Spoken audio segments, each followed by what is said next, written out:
Здравствуйте, ребята. Здравствуйте. Ребята, дайте, пожалуйста, знать, всем ли меня видно, слышно.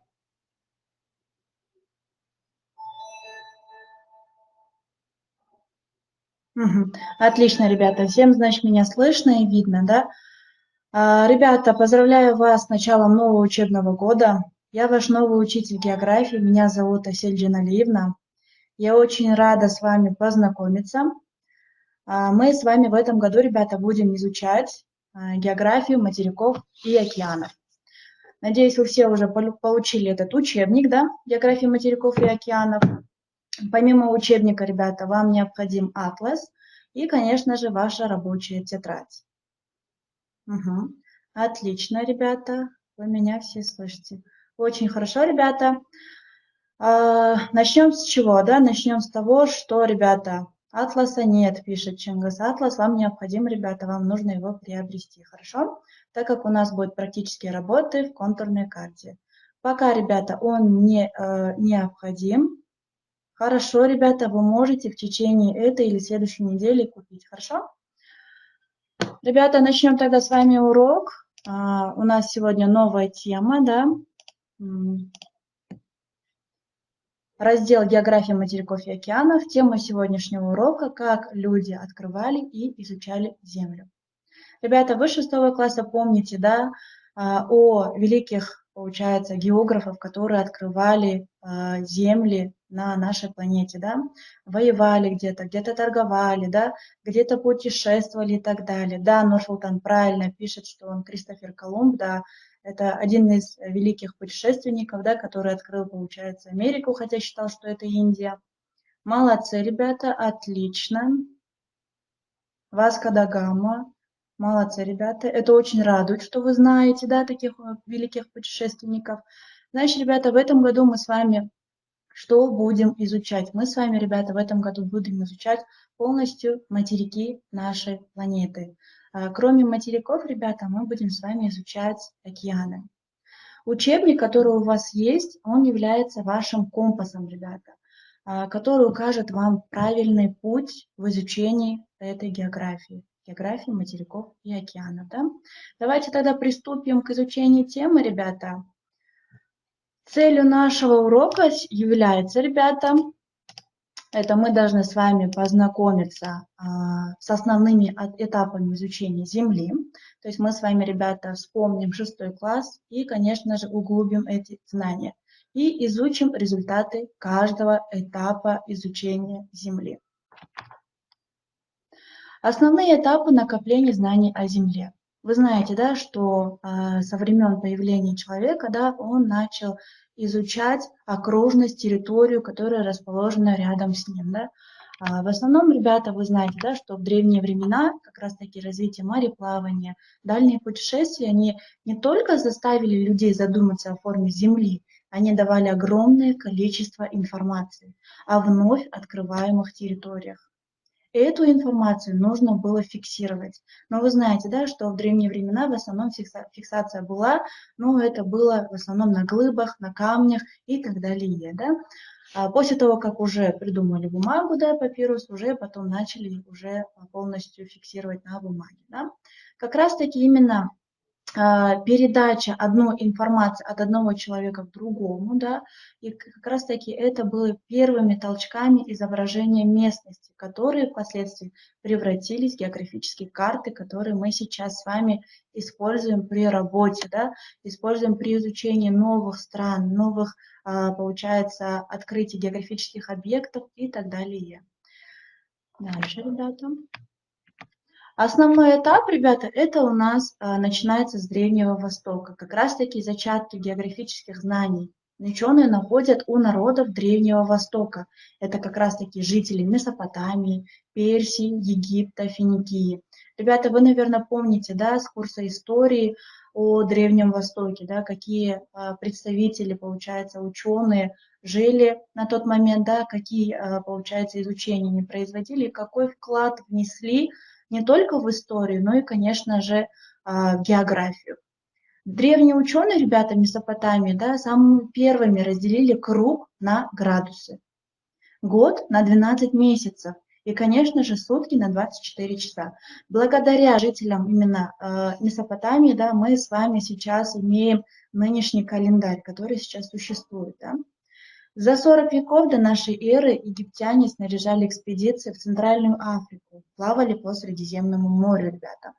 В основном, конечно же, суды, да, корабли строили финикийцы, то есть они были отличными математиками, судостроителями. Получается, жители, ученые Египта, Месопотамии, они, конечно же, были больше торговцами, да, первооткрывателями новых земель и так далее, ребята. Вы можете на рисунке увидеть, конечно же, корабль, да, судно, которое было построено финикийцами, и мы можем с вами увидеть карту, да. Ребята, скажите, пожалуйста, на этой карте какой материк и какое море вы видите?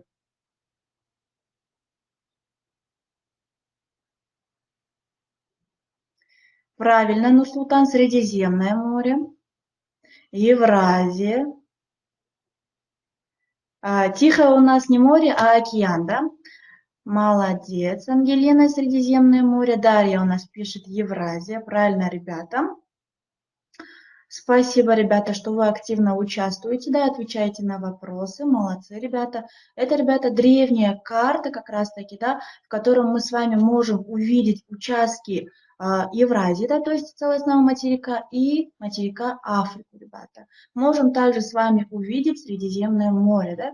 Как раз-таки именно, получается, в Древнем Востоке жители Месопотамии, Персии, Египта, да, которые сейчас мы с вами знаем, где они расположены, да, выходили, получается, плавать в Средиземное море. Соответственно, плавая, торгуя все то, что у них есть, да, они открывали новые земли, открывали новые, получается, границы для исследований этих земель. Продолжаем, ребята. Далее у нас уже следует Древняя Греция, ребята. То есть как раз-таки мы начинаем, получается, правильно, первый историк, молодец, Нурсултан. Во времена Геродота, ребята, ученые Древней Греции высказывали предположение о зависимости природных условий от географической широты. А мы с вами уже знаем, да, после курса шестого класса, что как раз-таки именно географическая широта влияет на природные условия. Благодаря чему, да, у нас, ребята, есть широты, получается, широколиственных лесов, да, экваториальные леса, да, тропики и так далее, и так далее. В пределах обитаемой в то время суши они выделяли, ребята, 3 пояса. Это получается как раз-таки, ребята, посмотрите, синим цветом у нас это сырой и холодный, называли скифия. Дальше у нас идет южный, это у нас сухой и пустынный. И, конечно же, средний и наиболее благоприятный для жизни людей, это Средиземноморье. То есть синим цветом это у нас сухая зона, да, получается, сырой и холодный мы ее называем. Дальше у нас идет южный, то есть у нас идет средний, да, как раз таки наиболее благоприятный для жизни человека, это где расположено Средиземное море. То есть Геродот, ребята, был первым человеком, да, который как раз таки определил то, что в пределах суши они выделяют 3 зоны, да. Следующий наш ученый, ребята, получается как раз таки Древней Греции, да, мы говорим о Аристотеле, да, ребята. Это один из основополагающих идей античной географии. Это мысль о единстве беспредельного мирового океана. Она была впервые высказана Аристотелем. Путем длительных наблюдений за затмением Луны и Солнца он пришел к выводу, что Земля должна иметь форму шара. Следующий, ребята, древнегреческий математик, это у нас Эратосфен, да, астроном и, конечно же, географ. На рубеже 3-2 веков до нашей эры определил размеры Земли по меридиану. Разработал способы построения карты, создал системный труд, в котором выделил территории, отличающиеся друг от друга природными условиями, особенностями жизни и быта населения. Книга называлась, ребята, «География». То есть земле описание, да, как раз-таки отсюда и пошло название географии, ребята. Мы с вами помним, да, что гео это в переводе означает земля, графию означает описание, то есть описание земли. Как раз-таки в эти времена, это времена Древнего Востока и Древней Греции, да, Это было, получается, больше как исследовательский пояснительный этап. А дальше, конечно, у нас шел эпоха великих географических открытий. Как раз-таки самым первым, получается, да, открывателем является Марко Поло. Это венецианский путешественник, родился на острове Корчило, ребята, это Далматинские острова. Сейчас оно находится в Хорватии. В 1271-75 годах совершил путешествие в Китай, ребята. Это первый человек, который заговорил о том, что кроме, получается, материка, в котором они обитали, да, это, получается, Евразия, есть еще и Восток, где очень много, получается, неисследованных земель, которые нужно исследовать. Да? Как раз-таки он жил в Китае около 17 лет, да, он был продавцом, ребята. И, конечно, с 1292-95 годах он вернулся в Италию. Как раз-таки есть книга, написанная с его слов. Это как раз-таки является источником знаний европейцев о Центральной Азии, о Восточной и Южной Азии. Как раз-таки в его книге также можно встретить, получается, исследования по миру. То есть как раз-таки именно первые знания можем получить благодаря его учебнику, да, его книге. Она была, ребята, руководством для картографов. Домашнее задание, Мантур, я попозже скажу, хорошо? Большую роль она сыграла в истории великих географических открытий. Организаторы и руководители португальских и первых испанских экспедиций в 15-16 веках, ребята, не только пользовались картами, составленными Марко Поло, да, но и само его сочинение было настолько удачной книгой, что все пользовались ее в виде настольной книги. Как раз таки и Колумб тоже использовал. Ребята, здесь как раз таки на карте мы можем с вами увидеть путешествие Марко Поло. Они у нас обозначены прерывистыми линиями, да. Как раз таки он, смотрите, ребята, через Средиземное море, да, дошел, получается, полностью до Китая, обогнул, получается, южную часть материка Евразия. Ребята, все видите карту? Всем ли видно? Угу, Нурсултану видно, отлично. Дальше следующий, ребята, у нас идет Афанасий Никитин, да, как раз-таки получается человек, который был русским путешественником, это тверской купец. Он совершил путешествие в Персию, Индию, то есть как раз-таки увидел южную часть материка Евразии. Да? Он также посетил африканский берег Сомали, Маскат, Турцию, ребята. Это получается Ближний Восток. Да? Путевые записки Никитина – это хождение за три моря. Это ценный литературно-исторический памятник, которыми пользуются не только историки, но еще и, конечно, пользуются географы. Да? Отмечен многосторонностью наблюдения, также необычной для средних веков, как раз таки веротерпимостью в сочетании с преданностью христианской вере и родной земле. О нем, конечно, нет биографических сведений, но его именно записи, ребята, являются ценнейшим географическим документом. Конечно, он рассказывает историю о своих странствованиях по Кавказскому побережью, Каспийскому морю, Персии, Турции, Крыму и югу России, ребята. Посмотрите на карту. Также на карте стрелка указана, да, направление, получается, и полностью путешествие Афанасия Никитина.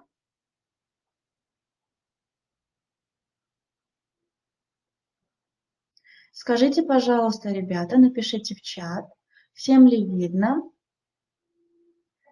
Напишите, пожалуйста, путь его, как вы думаете, откуда он начал и где он остановился, ребята. По карте мы с вами можем определить это. Угу. Правильно, Нурсултан пишет у нас, да? Угу. Молодцы, ребята, спасибо. Следующий, ребята, Кристофер Колумб, да? О нем, надеюсь, вы все знаете, это мореплаватель, испанский адмирал, ребята, вице-король Индии, да, первооткрыватель Саргассово-Карибского морей, Багамских, Антильских островов, как раз-таки части северного побережья Южной Америки и Карибской береговой черты Центральной Америки, ребята. Давайте вспомним, ребята, сколько раз Кристофер Колумб путешествовал, думая о том, что он открывает Индию? Нурсултан 2 раза написал. Нет, ребята, есть правильный ответ.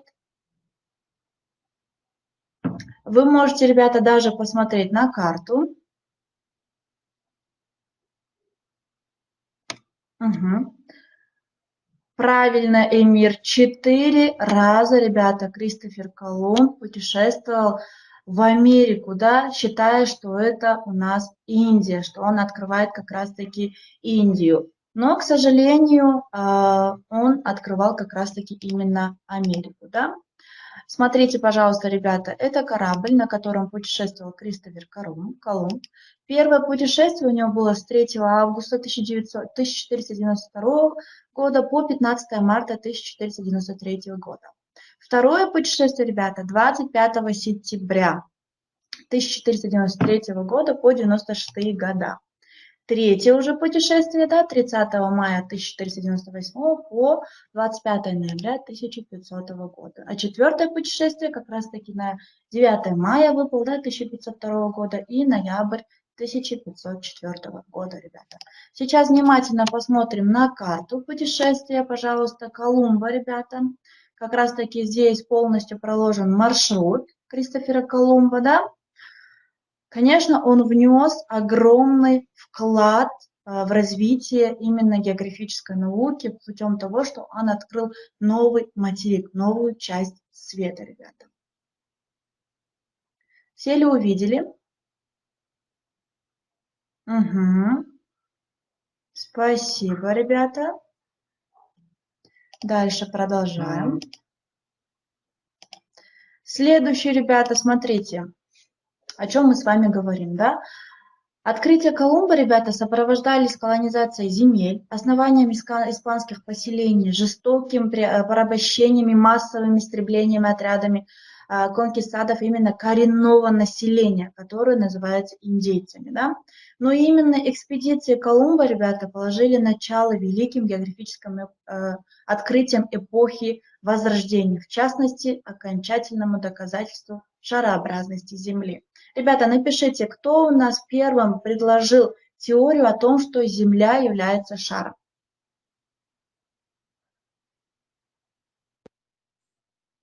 Аристотель у нас пишет Актан. Молодец, Актан. Правильно, Нурсултан. Правильно. Дарья, молодец. Молодцы, ребята. Угу. Спасибо, ребята. Очень приятно, что вы знаете. Дальше продолжаем, ребята. Как вы думаете, следующий мореплаватель это кто? Давайте посмотрим на фотографию. Арслан пишет правильно, Америго Веспуччи, да, как раз-таки человек, который догадался после Кристофера Колумба, да, что Колумб путешествовал не в Индию, а как раз-таки в Новый Свет, да. Правильно, Нурсултан, в честь его назвали Новый Свет. Это итальянский мореплаватель, один из первооткрывателей Южной Америки. Как раз-таки именно дельты Амазонки, Венесуэльского залива, лагуны Маракайбо и Бразильского Нагорья, ребята. Главный пилот Испании, да, установил, что Вест-Индия – это Новый Свет. Молодцы, ребята, вы об этом знаете. Следующий, ребята, кругосветный путешественник – это у нас Фернандо Магеллан. Да? Это португальский мореплаватель, экспедиция которого совершила первое кругосветное плавание. То есть первооткрыватель части Атлантического побережья Южной Америки. Да, правильно, Русланов. Магеллан доказал наличие единого мирового океана и представил практическое свидетельство шарообразности Земли. То есть мы понимаем, да, насколько было, получается, как раз-таки вклад в географию. Да? В марте 1520 года они остановили зимовку в бухте Сан-Хулиан. Здесь Магеллану, ребята, с большим трудом удалось подавить мятеж части членов в сентябре 1520 года. Экспедиция на 4 кораблях Сантьяго, да, вышла в океан и взяла курс на юг. Весной 1521 года, ребята, Магеллан достиг островов восточного побережья Азии, который позже мы назвали Филиппины, да, преследуя цель подчинения местного населения испанской короне, Магеллан вмешался в спор двух местных правителей. И, конечно, он был убит, ребята, 27 апреля. Отсутствие опытного руководителя дало себя знать, ребята. Находясь почти у цели, флотилия потратила несколько месяцев, чтобы достичь Малукских островов, ребята. Вот как раз таки, смотрите, Филиппины, да, там, где он как раз таки был убит, да, и Малукские острова, докуда все-таки дошел, получается, его корабль, ребята. Весной 1521 года Магеллан достиг островов восточного побережья Азии. Да? Мы это с вами уже. Ребята, скажите, пожалуйста, как вы думаете, насколько сильным было желание, да, у людей открывать новые земли? Вы сами можете представить это, да, 100, говорит Чингис. Хорошо, ребята, огромное. Угу. А как вы думаете, кроме этих, получается, путешественников, да, есть еще и много путешественников, ребята, которые открывали Антарктиду, да, это в основном русские путешественники. Помимо этого, ребята, были путешественники и географы, которые открывали Антарктиду, открывали, пожалуйста, Австралию, да, очень большое желание, ребята. Во-первых, это было связано с захватом новых земель, да, во-вторых, это было связано именно с, получается, как раз-таки развитием науки. Мы с вами поняли, да, что географы выявили закономерности размещения крупных форм рельефа, открыли циркуляцию атмосферы, создали учение о почвах как особом компоненте природы. Главным в географии стало учение о природных комплексах, а именно, получается, о географической оболочке, ребята. Ваше домашнее задание, да, написать в тетради вклад русских ученых и путешественных в географию, ребята. Как раз таки именно открытие Антарктиды, да, путешествие именно русских ученых, написать в тетради и выполнить задание в Я-классе, ребята. Задание я сегодня вам отправлю. Домашнее задание, ребята, вы будете прикреплять в Я-классе. То есть в тетради вам нужно будет написать, сделать фотографию этого конспекта, да, и прикрепить в Я-классе, ребята. Хорошо? Всем ли было понятно, ребята? Есть ли вопросы по сегодняшнему уроку? Угу. Вопросов нет. Вопросов нет. Все понятно. Как прикрепить, ребята? В Я-классе сегодня вам на почту придет задание. И в этом вкладке, получается, там нужно будет прикрепить файл. Вы можете просто ее сфотографировать и прикрепить этот файл.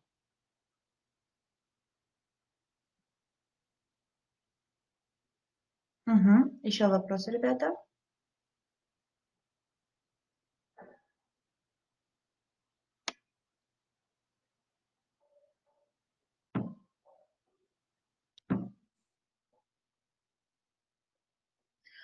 Вклад, да, пожалуйста, ребята, не всех, хотя бы по 3 русских ученых, хорошо? Можете также написать про кыргызских ученых, кроме этого, которые тоже... Да, ребята, я отправлю вам слайд вашему классному руководителю.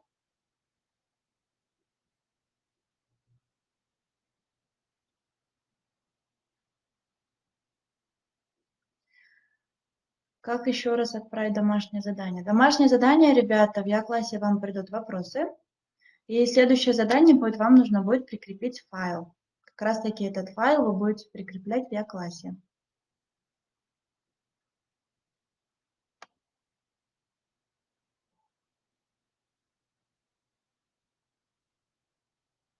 Еще вопросы?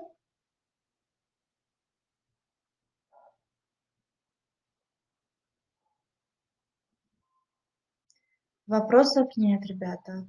Хорошо. Всем спасибо, ребята.